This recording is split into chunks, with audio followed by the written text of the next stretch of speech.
parents warned me not to look out the window at night. I just discovered the horrifying reason why. Ever since I was a baby, my parents always told me, don't look out the window at night. I always asked them why, but they would just shrug it off with a creepy smile.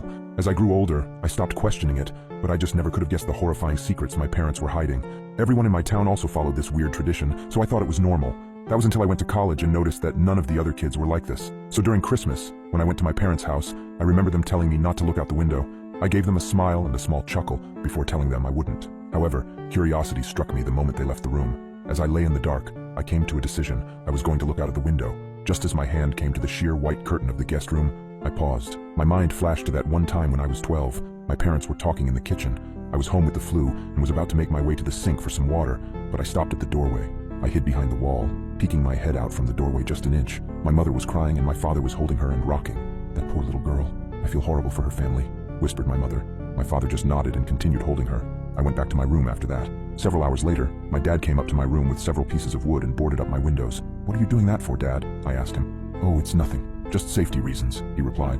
I learned at school the next day that a little girl was found dead the previous morning, the window broken and curtains torn. I snapped back to the present.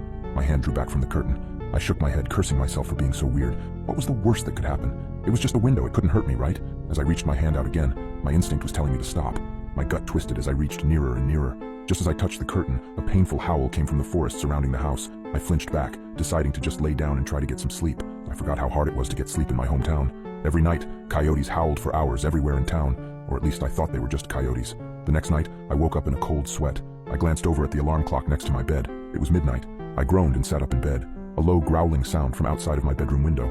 I thought back to last night and decided that I had made up my mind about looking out. I thrusted my arm towards the curtain and pulled back hard, almost ripping it away from the rod. I flattened myself against the wall next to the bed for a moment before I put one eye in front of the window. I immediately regretted my decision as I heard claws clacking up the house. I flung myself out of bed, tumbling on the floor. I stood up and got back up on the bed. I stuck my face closer to the window as the clacking got closer and closer. It suddenly stopped for a second before the most terrifying creature popped up from outside, emitting a horrible shriek as it did so. I can never forget its face, the way the hollow eyes oozed some kind of black substance, like tar, and the way its lips were pulled back into a gruesome grin, the teeth blood-stained and razor-sharp. It looked like it had 4 limbs, its front 2 slamming on the glass and pounding. As I was frozen in front of the window in terror, my parents burst into the room. My father held a shotgun. He marched up to my bed and yanked me away from the window. He pointed his shotgun at the creature, shooting a bullet at it. The thing scrambled away, leaving the window almost completely shattered. Damn it, son, it was a simple task. Just don't look out the window. How hard is that? My dad shouted at me. I wasn't processing his words. I was sitting on the floor, arms and legs splayed everywhere in utter shock. What the hell had I just seen? My mother ran to the bedroom door. She had tears in her eyes. Is everyone all right? She asked. Yeah, we're fine. We still gotta get that creepy effing monster, though. Nathan, get up. We got some work to do, my dad said.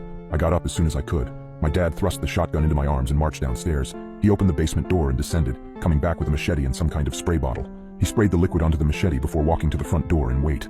Dad, what are you doing? I asked, confused. I was just traumatized, and now my dad is waiting at the door, machete in hand like he was about to kill someone. Instead of a response, my dad just hushed me. The house was quiet for several seconds before a loud banging and howling came at the front door. We heard a rip, and we knew the screen door was no more. The wood of the interior door started to splinter, and I took a few steps backward. My dad glared at me. Nathan, now is not the time for this. Point the goddamn gun and get ready to shoot. I aimed the gun at the door, trying to find the spot where the howling was coming from. The door was strong, but it wasn't indestructible. The creature burst through the door, and I pulled the trigger in a moment of terrified panic.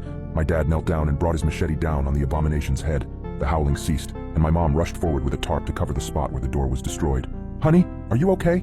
My mom asked for the second time that night. She came up to me and kissed my cheeks, as if to make sure I was still there. She went over to my dad and did the same. We're okay, both of you, get in the basement. I gotta clean this up.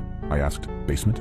Why the basement? Everything was going by at the speed of light, and I couldn't help but question everything that was happening at the moment.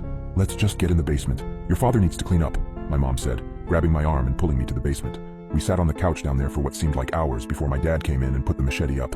He sat on the chair in front of us with an exhausted sigh.